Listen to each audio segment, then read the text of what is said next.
Welcome to the Daily Bread Bible Study. We are looking at day 88 for 1 Samuel chapters 22 through 24. Now we are following David, and we see that David wanders to find a safe place after King Saul threatens his life.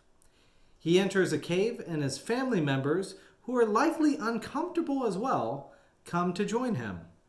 He gathers a motley crew of 400 distressed, indebted, and discontent people and travels to the land of Judah.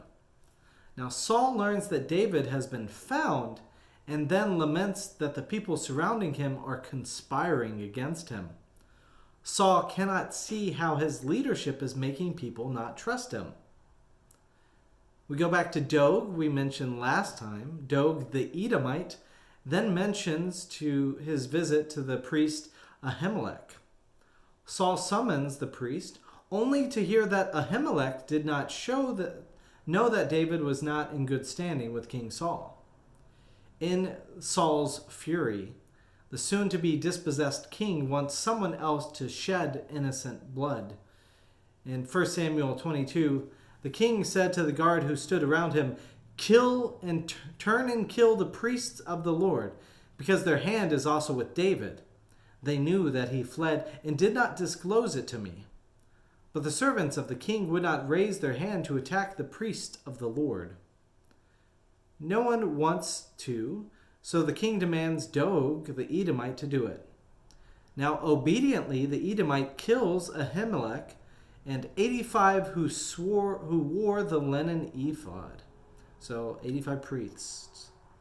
Nob, the city of priests, he put to the sword men and women, children and infants, oxen, donkeys, and sheep he put to the sword. So Doeg the Edomite, the hand of Saul right here.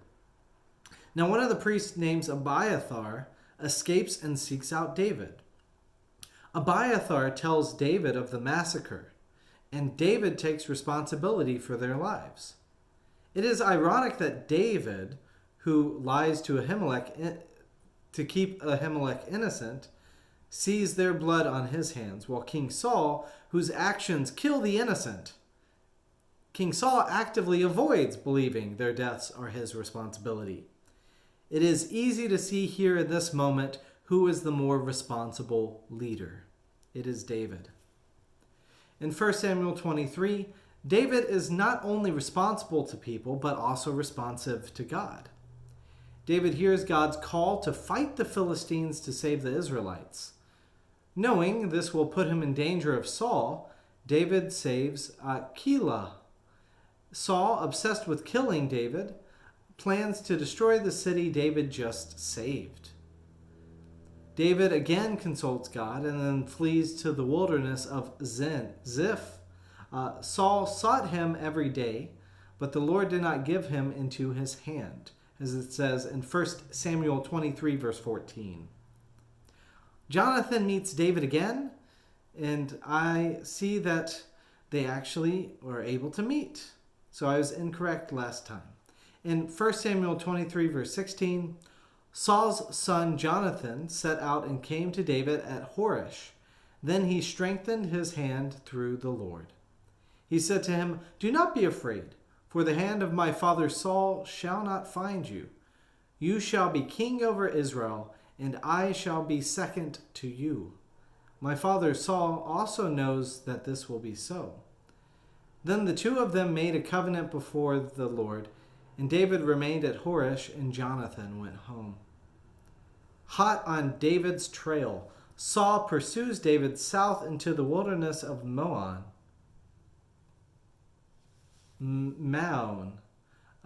Right as David is close to being captured, King Saul is pulled away on official business to fight the Philistine invaders. The place becomes called the Rock of Escape. Now moving on to 1 Samuel 24. Once King Saul is done protecting Israel from the Philistines, he engages in his obsession of hunting David. David hides in a deep cave, and circumstances have it that Saul seeks to relieve himself in the very cave David hides. David could kill Saul, yet he chooses mercy In 1 Samuel 24, verse 4, then David went and stealthily cut off a corner of Saul's cloak. Afterward, David was stricken to the heart because he had cut off the corner of Saul's cloak. He said to his men, "The Lord forbid that I should do this thing to my Lord, the Lord's anointed, to raise my hand against him, for he is the Lord's anointed." So David scolded his men severely and did not permit them to attack Saul. David decides to confront Saul at a distance, telling the king that he spared his life.